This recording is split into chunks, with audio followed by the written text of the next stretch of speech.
Hello, hello, and we are live on the Healing Element Podcast YouTube channel and also on Facebook. This is a very special live episode that we are doing. I'm your host, Kai Marie, and I'm so honored to be with you here today.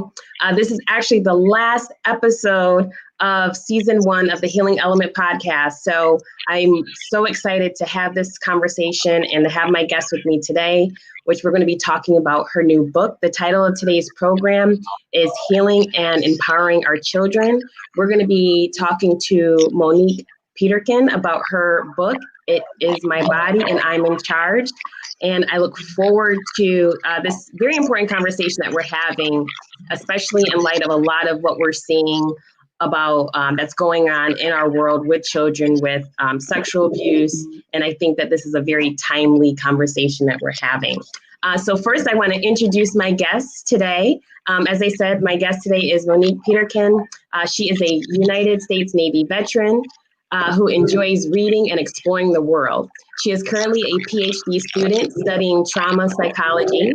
She is a survivor of childhood sexual trauma, and she has dedicated her life to helping others overcome their trauma by creating strategies and programs that they can implement in their daily lives to aid them in their post-traumatic recovery journey. Please give a warm welcome to my guest, Monique. Hello, Monique. Hi, good morning. Good morning, everyone. Happy Wednesday. I hope everyone's having a beautiful morning. It's sunny outside, and we're going to make it a positive and enlightening topic of conversation today. So I hope that you guys enjoy this topic and where it leads in the future. Awesome. And so, yes, I think that there is a little bit of feedback. I don't know if it'll stop if when one of us are talking, the other one is on mute. That may help with a little bit of the feedback that I'm hearing. So maybe if you mute your computer or your right on that StreamYard where it has the mute, it may stop the feedback. There it goes. Yep, perfect. Okay, so as I said, we have Monique here today. Super excited to have her, and we're going to be talking about her new book and talking a little bit about her journey as well. So starting off, I want to ask Monique, kind of how did you get here to this point? What led you to want to help trauma survivors, especially those that have suffered from sexual abuse as a child? You know, that's a great entry question. And this topic that is really sensitive. A lot of people don't have these topics with their children, with their youths, with their teen, or even in their adult life. What got me on my journey was I was a childhood sexual assault victim. And I did not speak up about my trauma until 18 years. It took me a long time to get to the idea that, you know, it is okay to reveal these horrible and disturbing things that were done to me. When it comes on to helping individuals overcome trauma, I had to overcome my trauma myself before I was able to venture out and say, I'm healed enough to help others overcome their trauma. One of the things that I talk about in therapy sessions is that when it comes on to trauma, there is no right or wrong answer, and the victim is never to blame. And I had to get over that victim mentality that I was to be blamed for the things that happened to me. It was my fault. No one would love me. No one would care for me. I'm a bad person. So that narrative that trauma victims have tend to carry on for prolonged periods of time, especially if the trauma is not discovered or spoken about. And the reason why I decided to dedicate myself to healing is because there are so many other individuals that are like me that have been through instances that I have been through and have the same feeling, the same narrative that I did when I was going through my trauma. So that's the whole reason behind me trying to help other people, is to let them understand that they were not the reason behind their trauma. They had no say, they had no input, they did not dress a certain way, they did not speak a certain way, they did not look a certain way to invite predators to come and sexually assault them. And it takes a lot to get a victim to understand that that's not their fault, because victim blaming is very prevalent when it comes on to sexual trauma. Yeah, I think what you raised, that's so important. And thank you for your story and just being willing to share that, because that's something that's very personal. So being able to share your story to help others, I think is awesome. And it shows what type of person that you are. And I just think as children, many times growing up, if something does go wrong in the household, you know, you think about parents who maybe went through a divorce or something else, some type of other traumatic event that happened in the household. Many times children do blame themselves, or they think that there was something that they could have done to prevent something from happening. So I think that you raised such an excellent point, saying for children to understand, and then as they transition into adulthood, that if you were a trauma survivor, specifically of sexual abuse, that it was not your fault. You did not bring this on yourself. I think that that's so key, especially for any young people that are listening that have gone through this or are going through it, or even someone in adulthood that's working on beginning to heal. So from what you just discussed, is that what led you to wanting to put what your experience and what not only what you experienced, but all your education as well, to bring that into a book that people can then begin to learn, especially for parents, because that's who the book is really geared towards, right? Yes. Okay. So the concept behind the book, it started out as me writing my memoir. You know, finding that there is a problem in the mental health aspect of sexual trauma victims, and giving a solution to one specific problem, not a lot of problems, but one specific problem geared towards sexual trauma victims. And then I got thinking, you know, I have no problem helping adults. However, there is another age group that needs this type of information, that needs the affirmation, that needs the confirmation, you know, that sexual assault is not their fault. You know, it's completely about the perpetrators. It has nothing to do with them, as I said before. So I work as a daycare with my mom, and I said to myself, how about I try to bring this book down to a child's level, a child's understanding, a developmentally appropriate book. So the concept behind It Is My Body and I Am in Charge is to empower children about their bodies. It's to let them know that, you know what, it's your body, you own it, you know, you have to keep it safe and healthy, whether that's buckling your seatbelts when you get in the car, wearing a helmet, or knee pads whenever you go out riding your skateboard, riding your bike, eating your vegetables to get strong and healthy. I wanted to instill those concepts that it is about safety and it is about keeping healthy. But the deeper the book goes, it transitions into, you know, you have different areas that are okay to touch, that are considered good touch and bad touch. And areas like you can shake my hand, you can tickle my feet, you know, you can give me a hug only if I give you permission to.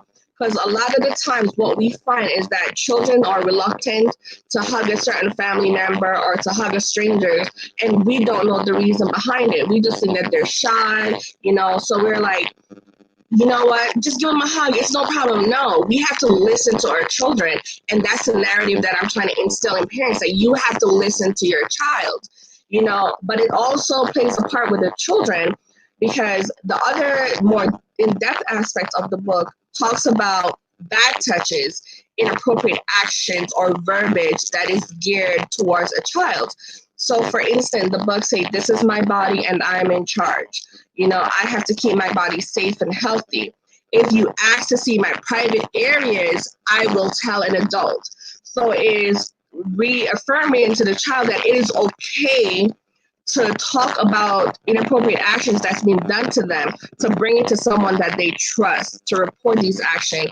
If you touch me, I will tell an adult, you know, in my private area. So the book explains what the private area is without being too wordy. You know what I mean? It tells them that, you know, areas that are covered by a bathing suit, by a swim trunks, these are areas that are yours. They're your private areas and they should not be accessible or seen or touched by anyone outside of your parents who's either giving you a shower or who's helping you dress, you know? So it instills in them that there are certain areas in the body that no one is allowed to touch. And if you touch these areas, I'm going to report you. I'm not going to be a bad child for reporting you.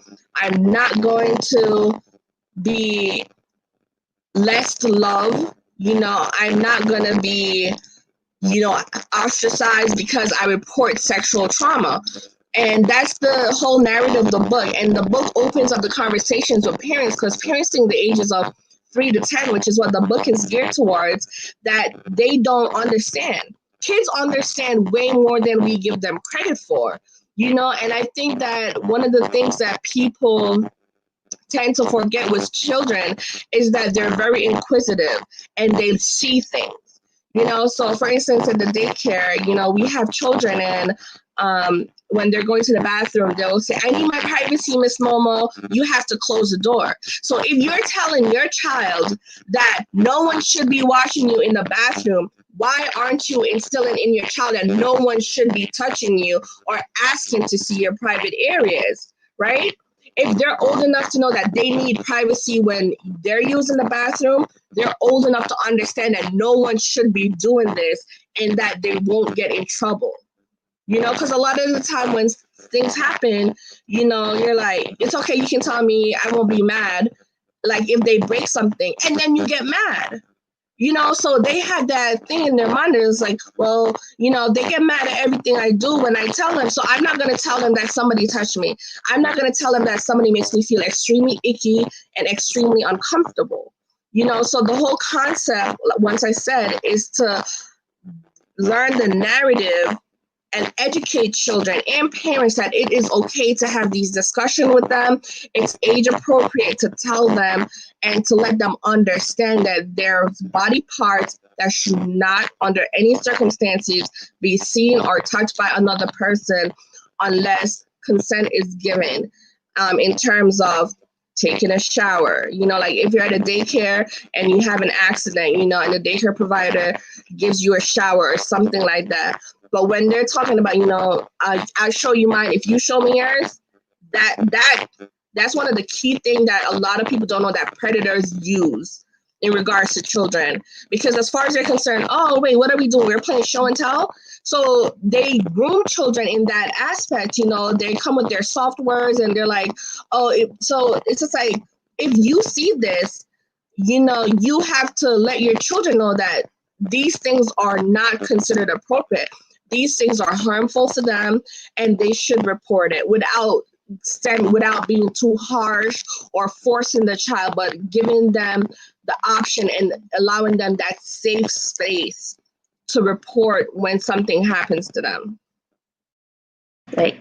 No, that's awesome. And so when you were talking about like how we would teach our kids or show our kids the importance of wearing your seatbelt, putting your helmet on when you're riding a bike, all important. That's something that parents really, for the most part, preach to their kids about that type of safety. And then when you were talking about the sexual abuse and having that conversation with our children about good touch, bad touch, it also made me think that sometimes this can get probably challenging for a child if, like, maybe if the perpetrator that did the abuse was a stranger. You know, maybe that child would be more likely to tell mom, dad, or somebody, maybe. But if it's like a family friend or a family member, that can probably, I imagine, make it more confusing for the child, because it's kind of like, not that I don't want to get this stranger in trouble, but I don't want to get uncle, auntie, cousin, whomever in trouble because of what happened. So another reason why I think this book is so important to have this conversation is that regardless of who did the action, whoever did that action to the child, you're still having the conversation of this is good touch, bad touch, regardless of who it is. But do you think it does complicate things when the person that does the abuse is actually a member of the family? Because I think statistics show that it's usually someone that the child knows, whether it be a relative or a close friend of the family. What are your thoughts on that? Absolutely. And, you are right. Statistically shown that perpetrators tend to be close, trusted family members or family friends. In my instance, it was a family friend that was the abuser. And I was completely out of my depth. I was just like, what am I going to do? Because he's around my family members, they're laughing, they're talking, they're having a good time, and he's at on the other side abusing me. So how do you explain to children that even if it's a family friend, a trusted family member, how do you explain to them that it's still okay to report them? And this goes back to saying, they're instilling in them that there's touches that are good and there's touches that are bad, inappropriate.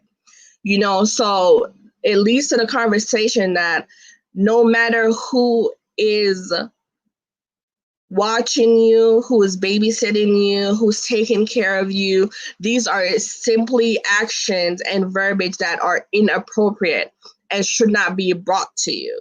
You don't have to go in depth in regards to saying sex or, force or anything like that, but giving them a live action understanding, saying that, don't let anyone touch your private area. Don't let anyone ask you to see your private areas. Don't let anyone show you their private areas. If you let them understand, because kids understand, parents do teach, I'm giving parents credit, they do teach their kids that you have the vagina, the buttocks, and you have the penis, and you have the breasts, right? They do understand this language, and they know when you talk to them about it, right? You don't have to shy away from this topic. And I know there's going to be a lot of backlash saying that they're too young. No, they're not, because if they're too young, then why do they know about privacy?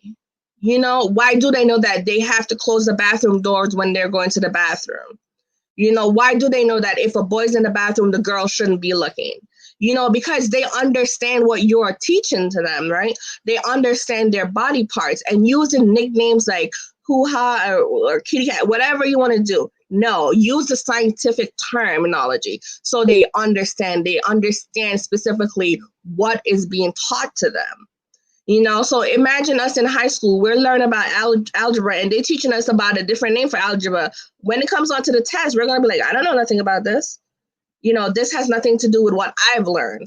So giving them the correct name, showing them the correct autonomy helps them to understand the areas that should be off limits for everyone, that is intended to do harm. If they feel uncomfortable, that's the key term in this. If they feel uncomfortable, if they feel like it's not right that, I'm going to tell my mom, like I should tell my mom, they should tell their mom, or they should tell their dad, or they should tell someone that they trust, so that's the aspect of it. I think that's so important. I think the great thing too, that because this book is geared towards children and also for parents to read along with their kids, but again, focusing on the children part, this shows them, so if your abuser is your parent, you're still learning, okay, some mom, dad, or somebody, right, is the abuser, and it's okay for me to tell someone that I trust, right? It still empowers the child regardless who the abuser is, with them knowing this is my body, and I decide what I want to happen to my body. Just like as we talk about for women and adults, and for women, that the importance of them owning their body and being protective of their body. This is the same thing that we're teaching to children through your book, is the importance of owning your body and being comfortable with saying no. And if somebody violates that, what you can do.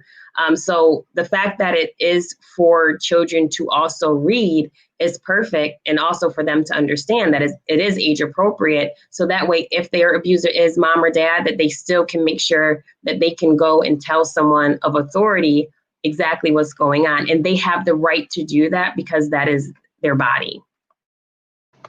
You're absolutely right. And you did bring up a key point in, kids learning to say the word no. Um, in my experiences with different individuals who have suffered child trauma, one of the key commonalities with them is that they didn't say no because they were literally afraid. They were confused as what was happening. They didn't understand what was happening. So that word did not register for them to say no. So that's why in the book I instill of, if it happens, then they go to a trusted individual and report it, because especially in excuse me, some instances, even adults, when come on with that situation, they have a hard time saying no because they're so scared, you know? And the whole aspect is letting them know that reporting is not a bad thing. Reporting doesn't get them in trouble. It doesn't make them a lesser person. It doesn't make them a tattletale. They're not protecting mommy and daddy by not reporting it, as a lot of perpetrators tend to tell their victims, like, I'm going to hurt mommy and daddy if you say anything, and it's just like, now they're really not going to say no because now they're like frozen. So that's the aspect of it. So key. And I can't get over the importance of what Monique is saying about empowering the child.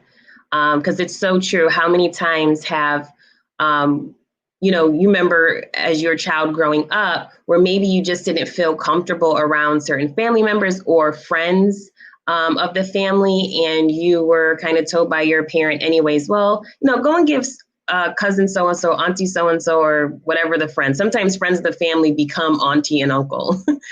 So go give them a hug. And so already you're being conditioned and trained as a child to go against your intuition, right? Because something in you is saying, I don't feel comfortable. Now, could it be that you're shy? But maybe there's something to that. So I think that this book is great because it opens up all of that. It's talking about, okay, maybe it is shy, maybe you don't feel comfortable, but regardless of whatever the reason may be that you don't feel comfortable going over someone's house, giving them a hug or them touching you, just to know these are the boundaries that have to be set up. And so again, as we continue to say, it's all about empowering the child. So we talked about the book, the reason why you wrote the book, which I think is awesome. So if people want to order the book and also learn more about the work that you do. So first we'll start off with just to order the book, and if there's anything else that you want to add that we did not cover, can you share with us how they can do that? Yes.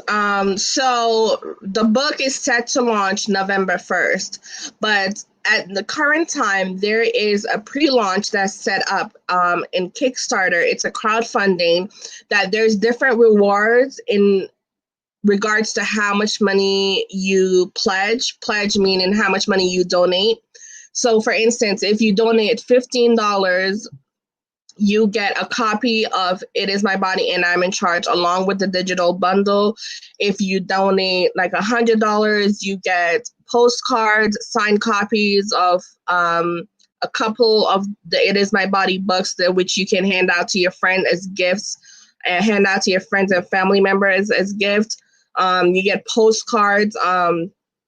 If you donate over $250 or more, you get original illustration from the children's book, one of your choice, and you can either get it framed or unframed, and it's going to be signed by me and also by the illustrator who helped put this book together.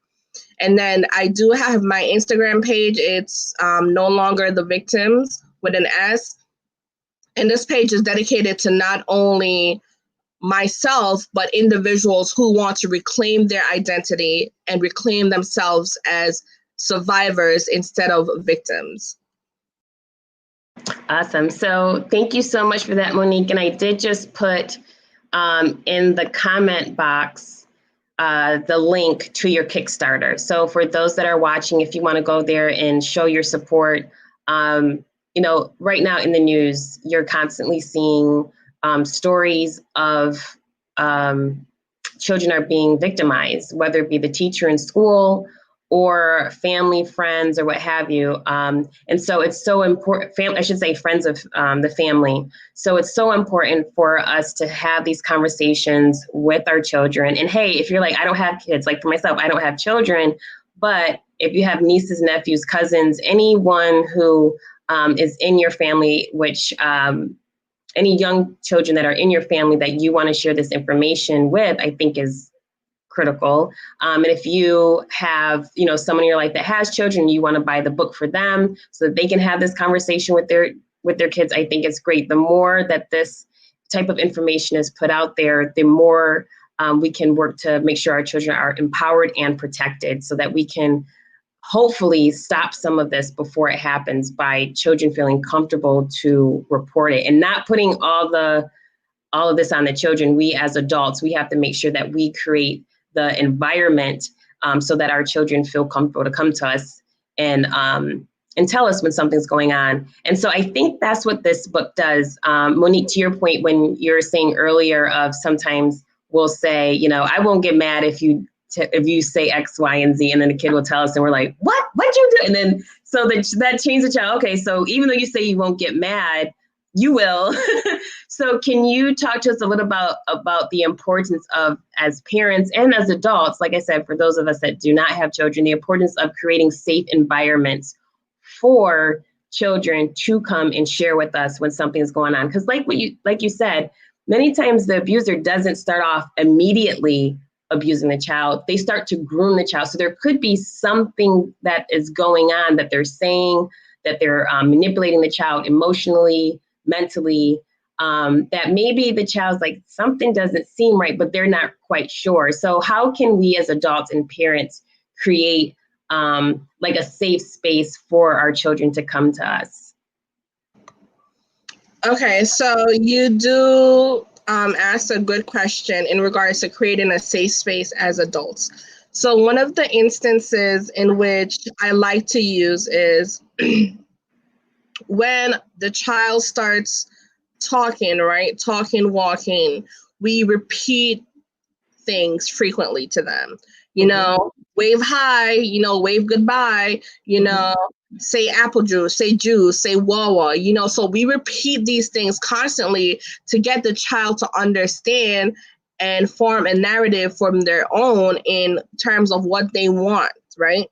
It's the same concept. If you repeatedly reinforce that you are a safe space, that your home, wherever you as a person is a safe person, a safe place for children to run to when they are in need, when they feel uncomfortable, it starts by doing small actions, So I know a lot of parents have a tendency when something happens, they're easily frustrated, and rightly so. You're dealing with a child 24/7, and they can be a lot to deal with, You have to maintain that control, to understand that these are individuals that they don't know necessarily what they're really doing. They don't grasp the concept behind, why they shouldn't touch the soap until you teach them, or why they shouldn't push the cat under the water until you teach them. So, when you consistently educate and teach children, about safe spaces and make your home warm and welcoming and let them know it's okay, if accident happen, not taking that frustration out on that child, so once you start taking your frustration out on your children, they already deem that you are not a safe person to have these uncomfortable discussion with, and yes, they love you unconditionally, but they do not trust you in that aspect because you have not provided them with that repeated safety measures for them.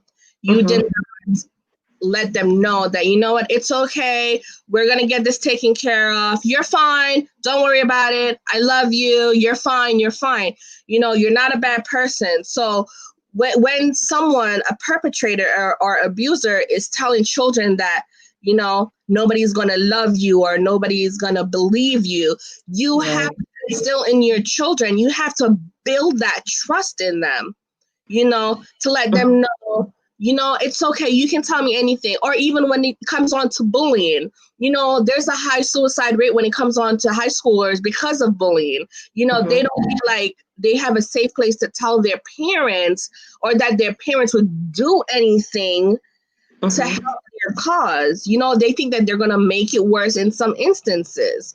So you have to learn to create uniquely your own safe space with your child or with your children, and instill in them that this is a place where your feelings, your thoughts, your actions are validated. You know, they are taken into consideration. They're listened to. You know, if you feel uncomfortable, we will get you out of that situation. If you don't want to hug them, don't hug them. It's fine. Wave your hand, say hi, give them other alternatives instead of forcing them to do the traditional go hug your aunt, go hug your uncle, you know, because like you have to listen to children. And a lot of people think that they're children. Why are you listening to them? They are human beings. They have feelings. They have thoughts. And if you don't take that into consideration whenever you're dealing with children, then you become an individual who's there for hugs and kisses and who's there to feed them, but they don't trust you emotionally. Right. So true. So true. And that's a difference, right? Because you can be a parent that provides all the physical things, meaning like you have a house, you have a bed to stay in, you have food on the table, but you can be emotionally absent. And a child can definitely feel that. So a couple of things I wanted to bring up as we start to come to a close. One, when you were talking about creating that type of safe space, I think that having your book can definitely help a parent to do that. Like if you're kind of stuck and saying, I don't know what to do, I don't know how to do that. I think that this book can really help to start, help provide guidance for a parent to do that. The other thing is, and I guess I pose this to you, when we are talking about sexual abuse and we are looking to parents, if they're the ones that can, that the child can go to, if they're not the one that are committing the act. But sometimes we have parents who have also been sexually abused. And so now having that conversation with their child could be a trigger if they've never dealt with it, if they've just kind of suppressed it and just, you know, never began their healing journey as well. So this could cause parents to begin their own healing journey when even just talking to their child about sexual abuse. So do you say sometimes that can also be a layer to this conversation, that you have some parents who have been traumatized with sexual abuse, and maybe that's why they don't want to have the conversation, or they don't know how to have it because they haven't begun their own healing from what they've gone through? Well, I actually created a webinar specifically on, you know, childhood trauma victims and the relationships, their future relationships. It's called the psychological consequences of childhood trauma and the impact it has on future relationships. And in this webinar that launches on September 5th, around the first week of September, I'm not sure of the release date, it goes into details in understanding sexual trauma from a child's perspective. And it also lets you become aware of sexual trauma from an adult's perspective, like repressed memories, you know, traumas that it was unresolved, you know. And one of the things that I implemented in that webinar, in that discussion, is for psychotherapy, children and parents, implementing parents in psychotherapy with children who have been sexually assaulted or sexually victimized. It helps the healing process not only for that child, but it also helps the healing process for the parent themselves. And unresolved conflicts, unresolved sexual trauma, yes, can be triggering if your child goes through that. So now it's called secondary emotional distress. And what secondary emotional distress is, you're distressed about your child, but you're also distressed that your child is going through something that you went through, and you're distressed about your own feelings. So now those two combination is being put back on that child and stressing that child out, because you're distressed, the child's distressed, everybody's distressed. No one knows, how to break the cycle. And that's why researchers and therapists and psychiatrists have backed it, that says implementing parents in child trauma psychotherapy recovery process has proven to work for both parents and child. And even if that parent has not been sexually traumatized, it helps with their traumatization from knowing that their child has been sexually molested, sexually traumatized. It helps with the fact that it gives them a better understanding of how to approach the subject, how to be present emotionally, how to not let your negative feelings of distraught, hopelessness, anger, resentment, shame. It helps to teach parents how to grasp that, so that those feelings are not put on the child when you're trying to help that child. Okay. Yeah. No, that makes sense, because as a parent, right, you are the protector.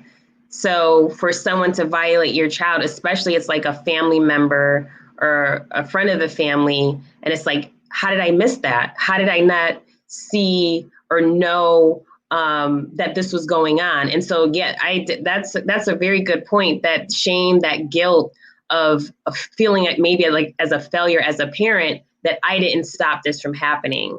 And I think that's so important what you said, to make sure that that parent or parents begin to heal themselves from that, so they don't transfer that frustration and what they're feeling onto their children.